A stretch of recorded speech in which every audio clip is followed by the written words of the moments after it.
Hello दोस्तों, स्वागत है आपका हमारे चैनल स्मार्ट एजुकेशन क्लासेस में। इस वीडियो में हम आपके साथ डिस्कस करने वाले हैं 8th ग्रेड भाषा भारती कक्षा 5वीं का पार्ट 19 मैं और मेरा देश। इसका हमने जो है थ्योरी पार्ट आपका पहले ही पूरा कर लिया है। इसके बाद हम ये डिस्कस करेंगे। अगर आप चैनल पर नए हैं तो चैनल को सब्सक्राइब और वीडियो को लाइक ज़रूर करिएगा। चलिए शुरू करते हैं। सबसे पहले तो देखिए पहला प्रश्न है, देखिए पार्ट 19 मैं और मेरा देश।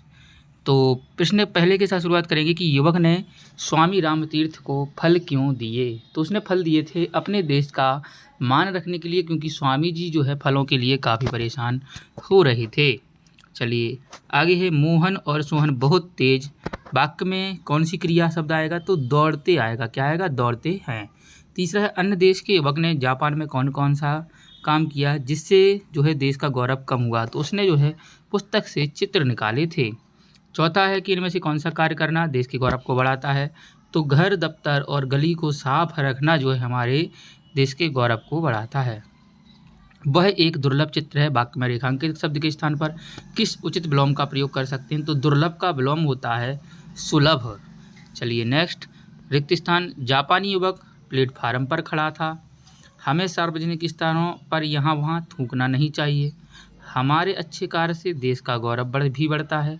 मान शब्द का विलोम अपमान होता होगा। वे प्रतिष्ठित व्यक्ति हैं। रिक्त स्थान में विशेषण को हमें भरना है। ठीक है, प्रतिष्ठित व्यक्ति हैं तो प्रतिष्ठित क्या है? एक विशेषण। आगे 11वां प्रश्न है कि अपशब्दों, चलिए अपशब्दों का प्रयोग देश की प्रतिष्ठा को बढ़ाता है या कम करता है? तो वो क्या करता है? कम करता है। दिए गए वाक्यों को शुद्ध करके लिखना है कि जंगल में बहुत से जानवर रहती हैं। तो ये गलत है। क्या होता है कि जंगल में बहुत से जानवर रहते हैं। 13वां है, निमंत्रित होने पर देर से पहुंचना किस प्रकार का व्यवहार है? तो अपने देश के गौरव को कम करने के जैसा व्यवहार है। जापानी युवक ने स्वामी जी के समक्ष अपने देश का गौरव कैसे बढ़ाया? तो स्वामी जी के लिए ताजे फल भेंट करके उसने अपने देश का गौरव बढ़ाया।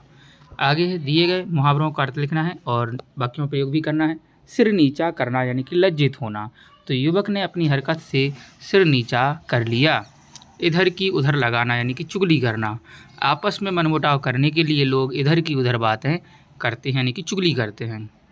16वां है, सार्वजनिक स्थानों पर हमें कौन से कार्य नहीं करने चाहिए? तो हमें सार्वजनिक स्थानों पर कचरा नहीं फैलाना है चाहिए और ना ही थूकना चाहिए। साथ में किसी के साथ धक्का मुक्की यानी कि ठेलम ठेला भी नहीं करना चाहिए। 17वां है कि समाज में अपने देश की समस्याओं और परेशानियों की चर्चा करने से क्या लाभ होता है? समाज में देश की समस्याओं और परेशानियों की चर्चा करने से हमारे देश का मान सम्मान पर जो है गहरा प्रभाव पड़ता है। सुधार तो होता है लेकिन ये गहरा प्रभाव ही पड़ता है। चलिए एक दिया है प्रतिवेदन 19वां कि गणतंत्र दिवस प्रतिवेदन दिया गया है कि दिनांक 26 जनवरी 2020 को विद्यालय में राष्ट्रीय त्यौहार गणतंत्र दिवस को बड़े ही गर्मामय ढंग से मनाया गया। कार्यक्रम के मुख्य अतिथि ग्राम प्रधान श्री अयोध्या प्रसाद जी थे। कार्यक्रम में छात्र छात्राओं के अतिरिक्त उनके माता पिता, भाई बहन और अन्य लोग बड़ी संख्या में उपस्थित थे। मुख्य अतिथि के द्वारा ध्वजारोहण के बाद बच्चों का द्वारा सांस्कृतिक कार्यक्रम प्रस्तुत किए गए जिन्हें सभी ने सराहा। इसके बाद शाला प्रधान श्री मनोहर लाल और शिक्षक श्री महेश कुमार और अंत में प्रधान जी द्वारा गणतंत्र दिवस के महत्व पर प्रेरक उद्बोधन दिया गया। बाल कैबिनेट के प्रधानमंत्री अशोक कच्छप 5 ने सभी का आभार व्यक्त किया। पुरस्कार और मिष्ठान वितरण के बाद कार्यक्रम संपन्न हुआ।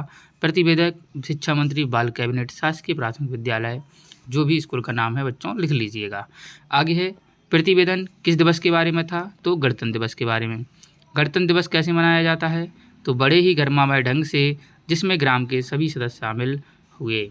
ध्वजारोहण किसके द्वारा किया गया? उनका नाम भी लिखिए। तो ग्राम प्रधान श्री अयोध्या प्रसाद जी के द्वारा ध्वजारोहण किया गया। सांस्कृतिक कार्यक्रम किसके द्वारा प्रस्तुत किए गए? बच्चों के द्वारा। कार्यक्रम के आरंभ और समापन में क्या हुआ? आरंभ में ध्वजारोहण हुआ और समापन में पुरस्कार वितरण किया गया। आगे है, हमें ऐसे कौन कौन से कार्य करने चाहिए जिससे देश का गौरव बढ़े? तो निमंत्रित होने पर समय से पहुंचना चाहिए। वचन देकर कार्य को पूरा करना है। अच्छा आचरण रखें। साफ सफाई और स्वच्छता का विशेष ध्यान रखना है। कहीं पर भी धक्का मुक्की नहीं करनी है। ये हम देश के गौरव को बढ़ा सकते हैं।